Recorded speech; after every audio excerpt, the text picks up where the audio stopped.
Udah kayak gitu, tiba-tiba rambutnya panjang sampai tanah, matanya merah. ada cewek anak kecil. Waktu itu ada lagi. Tadi dulu. Apaan?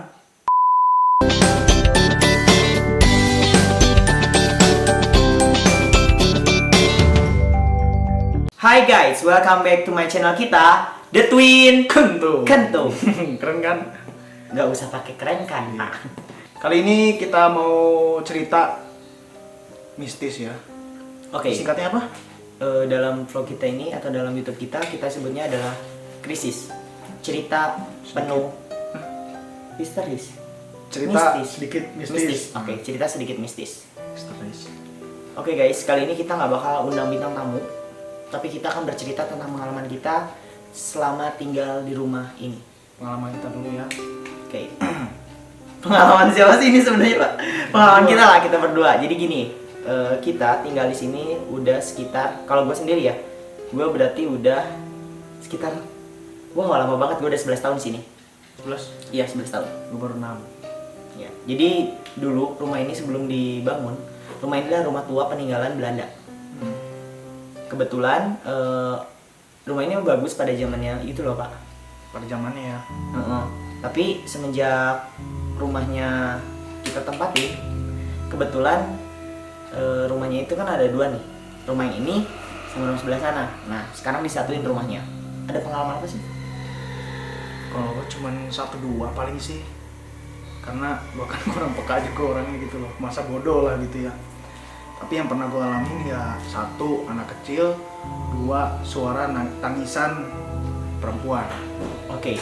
Itu yang paling kerasa sih. Nih kalau gue ini pengalamannya banyak ya, karena 11 tahun di sini, kecil di sini juga. Jadi waktu usia gue SD kelas 4 ini hampir satu keluarga mimpinya sama guys. Mimpinya didatengin cewek. Tapi ceweknya nggak cantik, Pak. Nggak cantik? Iya. Kalau cantik? Iya. Ya. Terus? Ya jadi gue waktu itu kan SD ya. Nah tidur kan di sebelah sana itu kamar tuh ada 3 nih. Waktu itu kan belum dibangun. Kamar ada 3. Nah kebetulan gue kamar depan. Kamar yang tengah itu kosong. Sama kamar ketiga itu kosong. Nah yang kamar ketiga itu, Pak, lu tau kan diisinya gudang kayak gitu kan, kayak ya kasur-kasur kayak gitu taruh di situ kan. Sedangkan di rumah itu cuma ada 3 orang karena kakek dulu sering ke Tangerang. Nah kamar tengah itu diisi sama kakek sebenarnya. Nah waktu itu gue lagi nonton TV kan, ini pengalaman gue nih.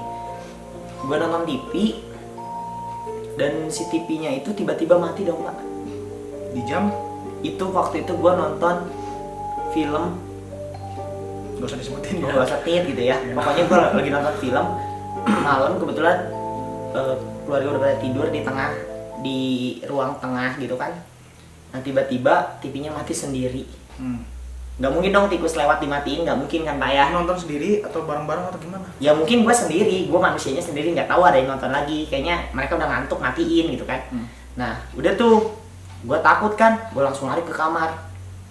Tidur aja, gue positif waktu itu, gue nggak gitu. Tapi emang pas lagi nonton itu kayak ada yang merhatiin gue. Nah yang merhatiinnya itu dari kamar tengah. Nah jujur aja tuh kamar tengah ya kosong kan, nggak ada pernah ada yang ngisi.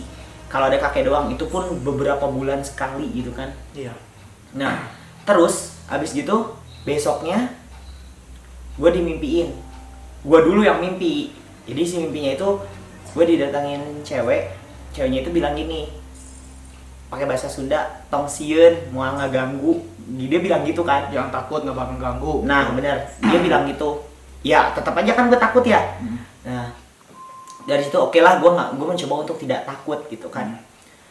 Tapi semakin kesini nggak tahu, mungkin diri gue sendiri yang takut ya gitu kan. Setiap ke kamar mandi pasti kayak ada yang merhatiin. Kebetulan pas mau ke kamar mandi itu tuh kita harus ngelewatin. Iya ngelewatin itu gitu kan. Aduh, jadi tiap jam 12 tuh kan gue sering ke air dulu sebelum tidur. Ya oke, dari situ kayaknya gue cerita deh, mah kayaknya ada yang nggak beres deh sama kamar tengah gitu. Akhirnya kamar tengah itu suka dipakai sholat, dipakai ngaji. Pokoknya kita sering ngaji sama sholat di situ lah sekarang semenjak kejadian itu. Nah semenjak kejadian itu kayak gue dimimpiin lagi tuh. Udah 1 minggu itu tepat pakai sholat kayak ngaji gitu kan. Nah tapi pak, gue merinding sumpah. Lihat deh. Ini bukan beauty vlogger pak, ini kita nulis terus. Jadi gini, gue dimimpiin lagi. Nah di mimpi itu, tapi beda cerita pak. Ceritanya itu si ceweknya itu dia bukan di kamar, bukan ngedatangin gue dari kamar itu, tapi dia dari luar rumah, di pohon mangga. Pohon mangga yang nih? Iya. Dari dulu emang udah ada?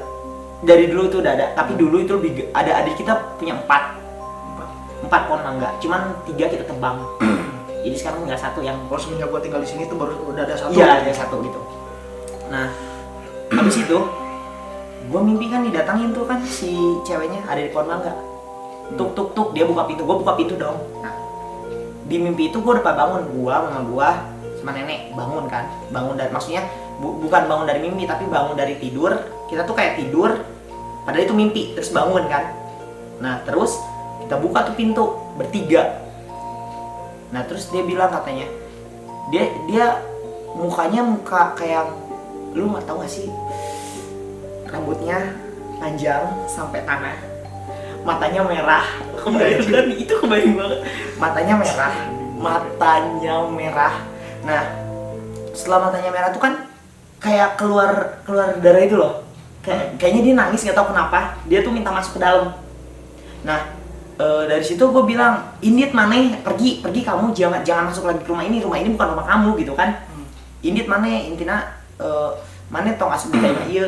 Terus nenek aku bilang, Indit sia, Indit gitu kan. Mama aku juga sama. Akhirnya kita baca surat Anas kompak. Nah si cewek itu dari pohon mangga ngedeket ke depan pintu, kita tutup pintunya, kita sambil baca di dalam. Jadi pas kita baca surat Anas itu kan asalnya si ceweknya tuh di pohon mangga ya. Dia tuh makin maju. Kita tutup pintunya, kita kunci, kita doa. Nah setelah itu kita bangun. Dan bangunnya bareng semuanya. Di jam malam atau gimana? Di malam. Itu kita bangun sama-sama jam setengah dua malam. Nah pas bangun itu emang keluarga kayak nggak banyak cerita gitu, kayak ya udah bangun aja biasa. Biasanya gitu. kalau lagi bangun dari mimpi itu kayak yang lupa gitu loh ya, masih samar-samar gitu. Nah, gue habis mimpi apa gitu loh. Nah ini yang jadi masalahnya. Ini kayak nyata banget. Jadi kalau gue kan mimpi biasa, ya udah deh kalau kita bangun udah gue lupa, nggak inget sampai full movie gitu kan. Ya, gitu cuman kan. itulah pokoknya gitu loh. Nah intinya pokoknya itu, tapi ini beda. Jadi kita detail banget sampai tahu semua dari awal sampai akhir. Nah setelah itu pagi-pagi kan udah bangun, kita pada ke kamar mandi, kita tidur. Pagi-pagi kita sarapan, kita pada cerita tuh, mah malam ada mimpi ini, dijelasin mimpi dari awalnya gini terus mama bilang, ih kok sama mimpinya, mama juga malam mimpi itu, nenek juga. Jadi kan kita mimpinya sarua, sama bertiga tuh sama mimpinya. Dari situ kayak kita tuh kayak berpikir ya, kayak anjir kok sama gitu kan. Kita mimpi didatengin cewek yang sama. Mungkin ya karena dulu itu kamar nggak pernah dipakai buat sholat, dipakai buat ngaji. Jadi kayak tahu nggak sih, rumah nggak jarang diisi. Itu kamar jarang diisi gitu kan. Nah mungkin setelah dipakai sholat dia merasa terusik dan keluar dari rumah itu pak. Nah pengalaman itu kayak negur kita juga sih, kayak anjir jadi kamar kosong tuh nggak bagus juga gitu, harus tetap dipakai tempat sholat. Itu pengalaman gue yang paling bener-bener satu keluarga mimpi yang sama. Nah ada lagi dari sumber nih ya. Kalau tempat yang jarang ditempatin, misalkan kayak lembab, contohnya kayak kamar yang itu loh, lembab kan ya, kamar lembab. itu lembab banget. Terus kadang suka ditutup, walaupun dengan hordeng.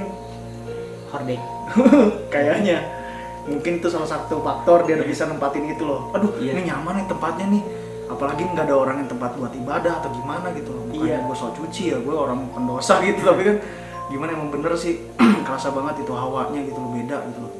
Dan emang kata orang ya, gue sempet ditanya gini, Dri, kamu nggak takut tinggal di situ?